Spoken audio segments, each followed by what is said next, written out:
Typically, the 25-year-old Issou set forth his ideas with heroic logic, chopping in unparalleled dash.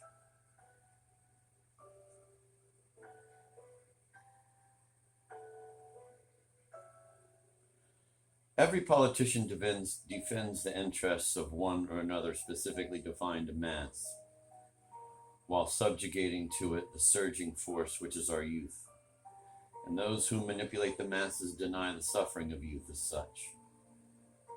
Their argument is this: while the proletarian or the bourgeois, the economic agent, remains definitively within his condition and finds himself obliged to defend his interests, youth is only a passing, fluctuating state. One is only young for X number of years. This assertion is false. Neither the proletarian nor the bourgeois remains definitively within his condition. Both die. They leave their place for another, death. They will only be proletarian or bourgeois for X number of years. The young, Issou said, were slaves, tools, the property of others, regardless of class, because they have no real freedom of choice. To win real independence, they must revolt against their very non-existence. And this revolt would be open to all. We will call young any individual, no matter what his age, who does not yet coincide with his function, who acts and struggles to attain the realm of activity he truly desires, who fights to achieve a career in terms of a situation and a form of work other than that which has been planned for him. Any reform must begin with the millions of pre-agents who collectively comprise the sickness of society. So long as youth suffers in slavery or is super exploited by the seniority system, it will hurl itself into all the warlike follies and all the banalities which are permitted it as a compensation for its own non-existence. Those who know and love their places, whether proletarians or capitalists, are passive because they don't want to compromise themselves by appearing in the streets. They have goods and children to protect. The young, who have nothing to lose, are the attack. Indeed, they are adventure. Let youth cease to serve as a commodity merely to become the consumer of its own elan. Don't consume your elan. In slightly different language, don't let the capitalists rip off your culture and sell it back to you. So said every underground newspaper of the late 60s.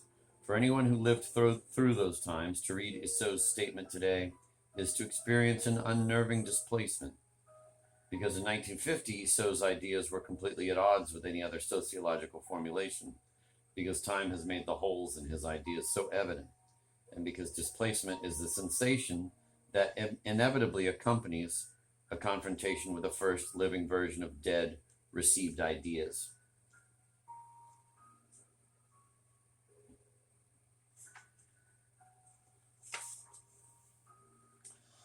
Once ideas go into receivership, there is nothing that cannot be done with them. In a few years, the youth market caught up with Issou's notion of youth as a class. There was music, movies, clothes, books, even cars only for the young. Youth's consumption of its own elan became a whole new economic sector. Then that sector expanded, seizing the notion that youth was a concept, not an age, and generated the values used to sell anything to everybody else. As with Jacksonism, Marx's metaphors were turned inside out. If the proletariat was the motor of history, and youth the new proletariat, a youth free of definition by age was the ever-idling motor of a world bent not on making history, but on stopping it.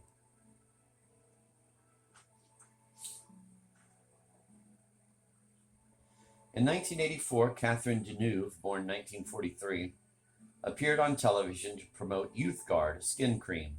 "I've done a lot of living," she said frankly, "and I have nothing to hide."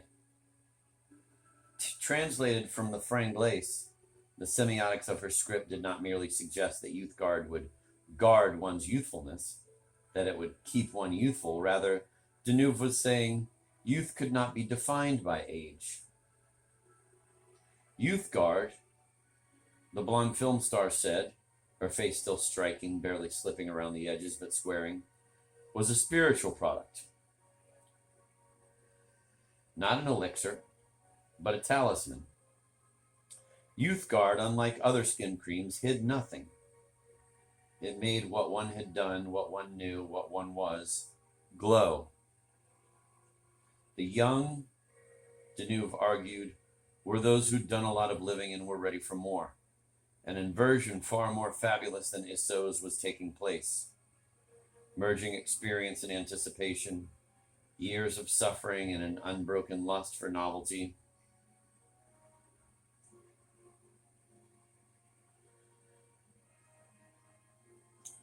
Deneuve was insisting that in 1984 those over 40 represented not a memory of youth, but its avant-garde.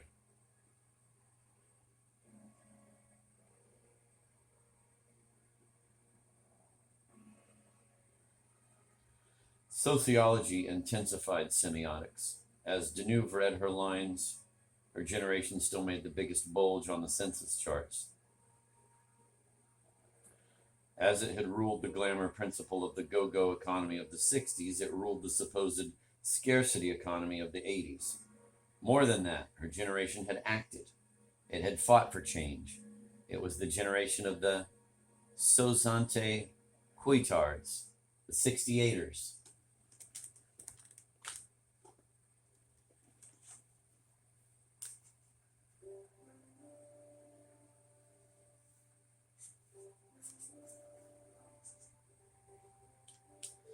Everyone knew that the youth of 84 were not young at all. They were scared, faced with a world to accept and a life to surrender. They did nothing but beg for a career in terms of whatever work was planned for them. Deneuve's unspoken subtext could have been written by Adorno. Quote, the hysteric who wanted the miraculous has thus given way to the furiously efficient imbecile who cannot wait for the triumph of doom.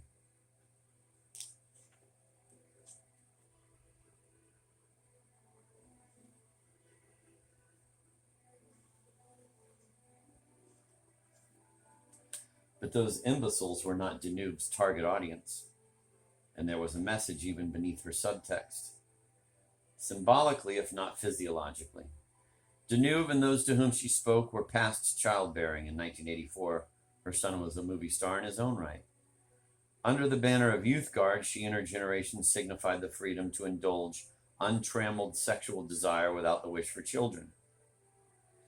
A wish that made the generations behind her slow and timid, paralyzed by the fear or the fact of families to protect. Deneuve and her comrades were free to act without consequences, to consume directly for themselves. Her TV spot was not an advertisement for a product, it was the reification of a market and of an idea. To be young, Deneuve said, one must be old. If, quote, this too will pass away, end of quote, is the only absolute truth the human species has produced, quote, this too will be stood upon its head, end of quote, is its corollary.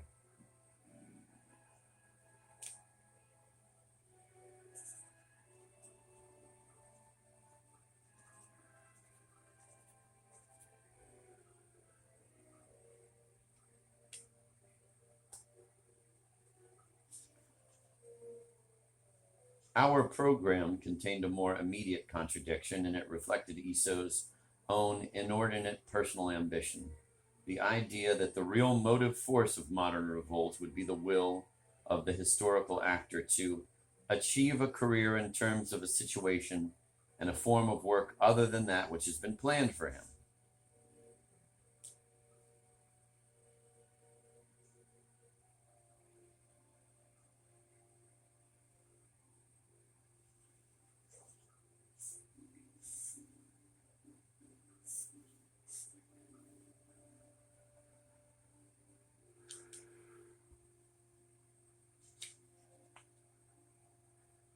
That the transcendence of such a quandary is generally known as the American dream may have been irrelevant in Europe in 1950, or even in 1968, and it may be irrelevant today. that no other wish could then or now be more easily bought off was not. At its center, Isso's manifesto was not a call for revolution, for a clash between rulers and ruled. If, quote, the millions of free agents, end of quote, comprised, quote, the sickness of society, end of quote, it was a blueprint for recuperation. The slip knot was pulled almost immediately. There was one dramatic action, a raid by some 30 Youth Front members on the Auteuil Orphanage, a Catholic institution notorious for brutality, and the result was riot, violence, and for some jail. But this was little more than a publicity stunt, soon again under the rubric Youth Uprising, with Isso's approval, lecherist Mark O recast the open-ended R program into what Jean-Louis Brahe, a member of Isso's group at the time, would call, quote, a ridiculous Boy Scoutism, end of quote. Demands that superior students be permitted to 1, skip grades, 2, leave school early, and 3, receive government grants for creative activities. One can imagine that Isso would have been happy with a seat to the awards committee. Even after May 68, he was still propounding the same solutions to the, quote, youth question, end of quote, thesis for thesis, word for word. As Brahe, speaking of the May days, mordantly put it, quote, the disciples of Youth Uprising were not to be present when finally youth rose up, end of quote. The perfect symmetry of Isso's theories ensured that his new world would be self-limiting. For all the dialectical tension of amplitude and successlant, it was a world in which the Messiah worked to see his revolutions take place in a controlled space. But theories cannot be kept on paper, and Isso's call for the subversion of everything subvertible and the overthrow of everything overthrowable soon led to consequences he did not anticipate and could not stop. It began at the beginning. In 1950, Brahe and his fellow lecherist Gil J. Wolman invented a new kind of sound poetry, a real sound poetry in no way tied to made-up words or floating letters. Brahe's instrumentations verbales and Wolman's grand souffles, big breaths, or meganooms, superinflations. The shift from amplitude to sibilant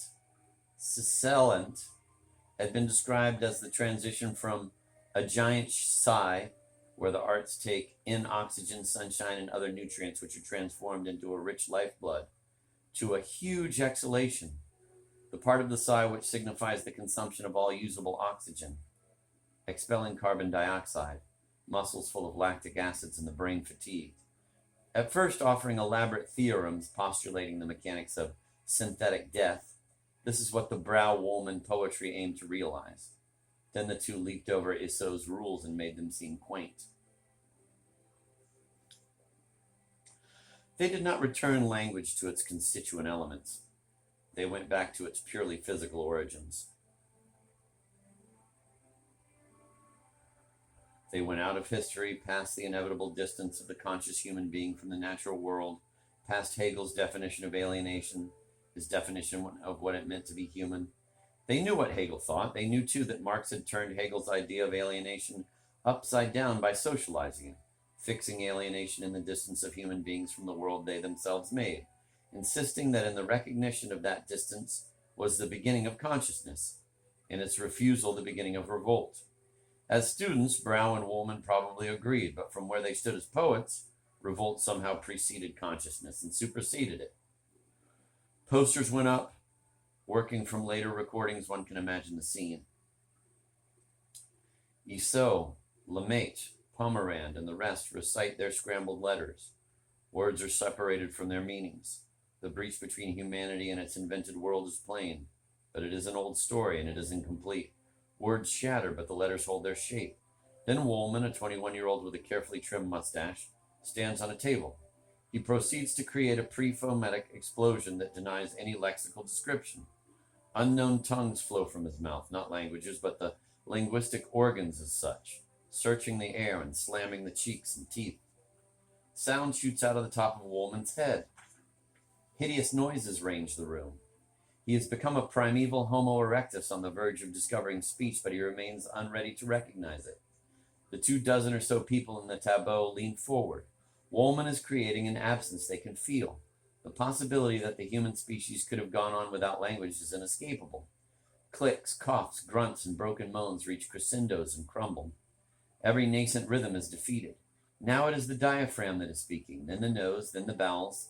Suddenly Woolman seems to form an actual signifier, and panic invades his performance. Like a man trying to catch a fly in his fist, he struggles to hold on to the phonemes, but they escape.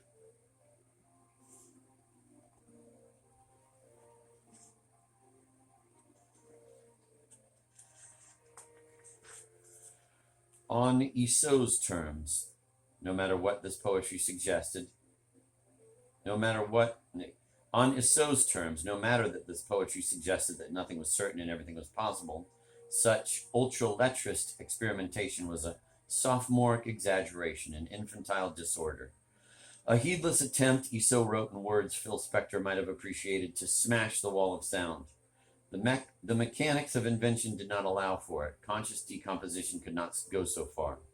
One more step and there would be nothing left but the void, a babble that could never find its way back to language, a call that only madness or suicide could satisfy. Still, though the letrist movement was not casual, members might be fined, put in purdah, or even expelled for malingering.